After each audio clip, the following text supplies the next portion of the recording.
Hello friends, hope all of you are doing well. Welcome back to India for IAS Current Affairs series. In this Current Affairs series initiative, we bring topics which are in news, which are important from examination point of view for various exams, especially like UPSC prelims and mains, KS prelims and mains, SSC exam and Group C exam. In this video, we are going to study about appointment of judges, why it was in news, constitutional provisions with respect to appointment of the judges, appointment of Supreme Court judges and high courts, then a brief study of genesis of the collegium system, and also National Judicial Appointment Commission, Supreme Court verdict on NJAC Act, issues with the collegium system, recent developments with respect to appointment of the judges, followed by one prelims practice question. Recently, the Supreme Court of India it asked the government to explain delay in the appointment of the judges. So recently what happened? The central government it delayed the appointment of the judges.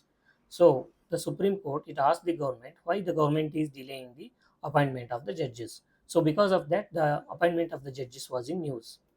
Now we will look into the constitutional provisions with respect to the appointment of judges for both High Court and Supreme Court. Article 124 of Indian Constitution it deals with the appointment of judges to the Supreme Court of India, whereas Article 217 it pertains to the appointment of the judges to the High Courts, and Article 222 that is 222 it provides for the transfer of judges from one High Court to another High Court.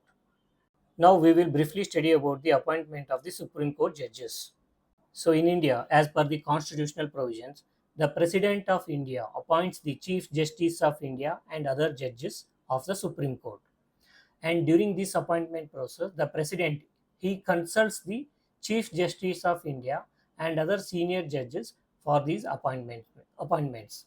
Coming to the appointment of the Chief Justice of India, the senior most judge of the Supreme Court is typically appointed as the CJI, following the principle of seniority. And for other judges of the Supreme Court,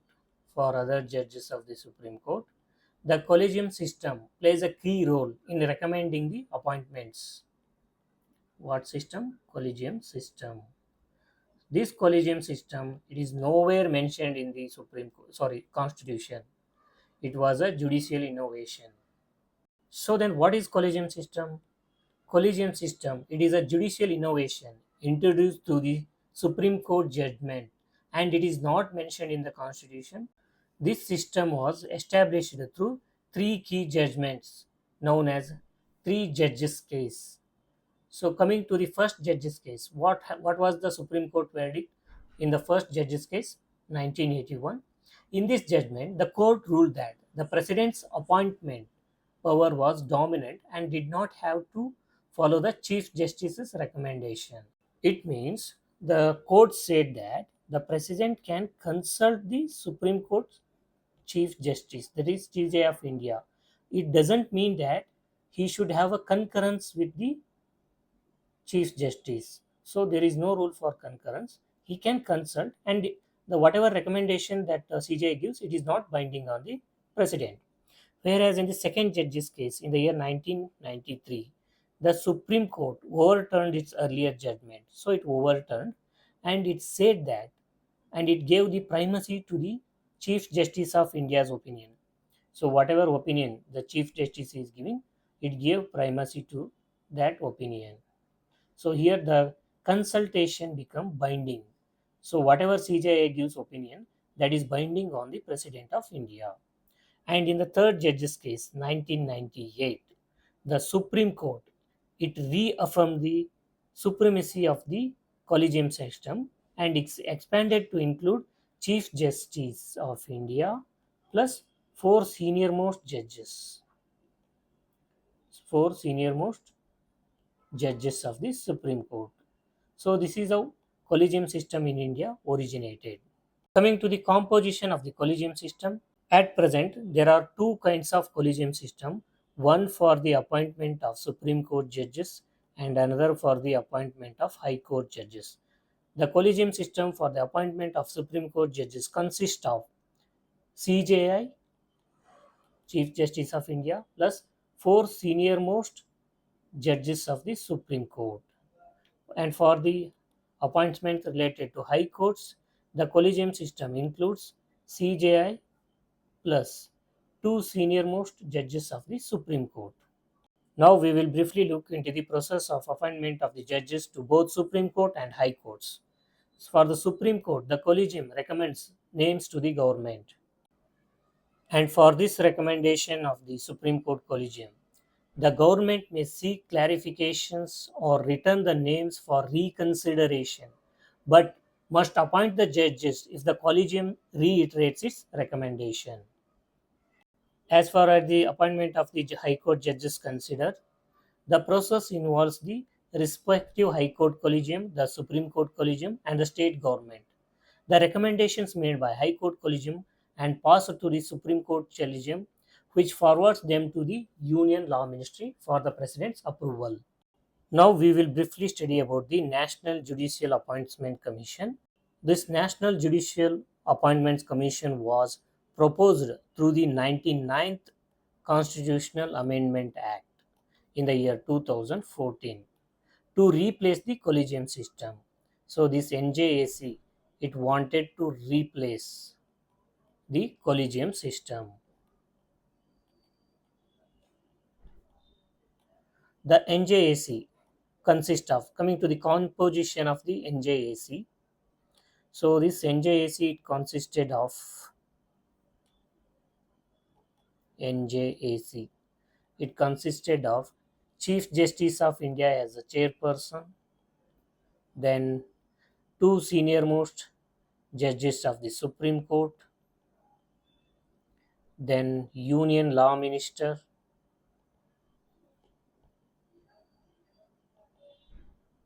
then two eminent persons nominated by a committee chaired by Prime Minister, CJI, and leader of opposition. Two eminent persons. So this was the composition of the NJAC. But what Supreme Court did? Supreme Court in the year 2015, it declared that NJAC was unconstitutional in 4:1 majority judgment, citing that the NJAC violated the independence of the judiciary, which is basic structure of the constitution. As we all know that independence of the judiciary is one of the basic structure of the constitution. So this NJAC, its composition, the composition of the NJAC, it violated the independence of the judiciary. So because of that, in the year 2015, in the fourth judge's case, the Supreme Court in 4:1 majority, it declared that NJAC as unconstitutional. At present, the collegium system has following issues. One is with respect to transparency.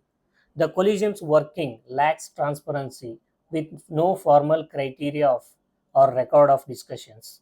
So the working mechanism and the minutes of the meeting of the collegium are not available to the public, neither it is available to the government. So it has become opaque. The functioning of the collegium system is opaque, so it lacks transparency and it doesn't have any statutory background. It is a judicial innovation. Then the second one is accountability.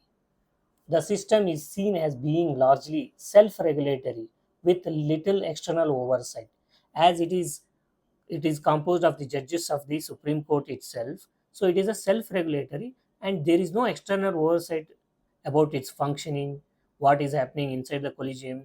Then the third issue is nepotism. So there are concerns about the favoritism and lack of objectivity in the selection of the judges to the both Supreme Court and High Court. The reason being there is a lineage of judges. Former judge of the Supreme Court is being appointed as the judge of the High Court or Supreme Court. So such issues are arising. The issues of nepotism, favoritism are arising because of the collegium system. Then the fourth point is delay in the appointments. Often there is a long delay in filling judicial vacancies, leading to a large number of pending cases in the Supreme Court, High Court, and lower courts. Then, with respect to the appointment of the judges, There are some recent developments. The one is memorandum of procedure. Memorandum of procedure. So the judiciary and the government often clash over the memorandum of procedure for the appointment of judges.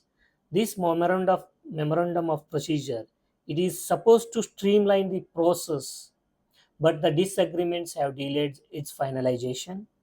So there is an increasing debate over whether to reintroduce a reformed NJAC to balance transparency and judicial independence. Now we will briefly look into the transfer of judges. Under Article 222, the President, after consulting with the Chief Justice of India, may transfer a judge from one High Court to another. The objective of transfer is often to prevent the possibility of favoritism, local bias, or undue influence of local factors. Now we will briefly look into the recommendations made by key committees with respect to appointment of the judges. The Law Commission of India repeatedly recommended reforms to make the process of appointment of judges more transparent and efficient. And also the Constitutional Review Commission have debated on whether the collegium system should be there or NJSC model should be adopted, while stressing the need for judicial independence and also maintaining the transparency in the appointment of the judges. So this is all about the brief study with respect to appointment of the judges to both Supreme Court and the High Court, and the issues with judicial collegium system and the NJAC and its repeal by the Supreme Court. Based on the topic that we have discussed so far, that is appointment of judges in India. Here we have provided one prelims practice question. This question contains three statements. Go through all the three statements and comment your answer. The answer and detailed explanation for this question is available in the PDF handout, which you can download by joining our Telegram channel. The link to join our Telegram channel is provided in the description box. The PDF handout also contains the detailed notes of this video. Thank you for watching. See you in the next video. Till then, happy learning.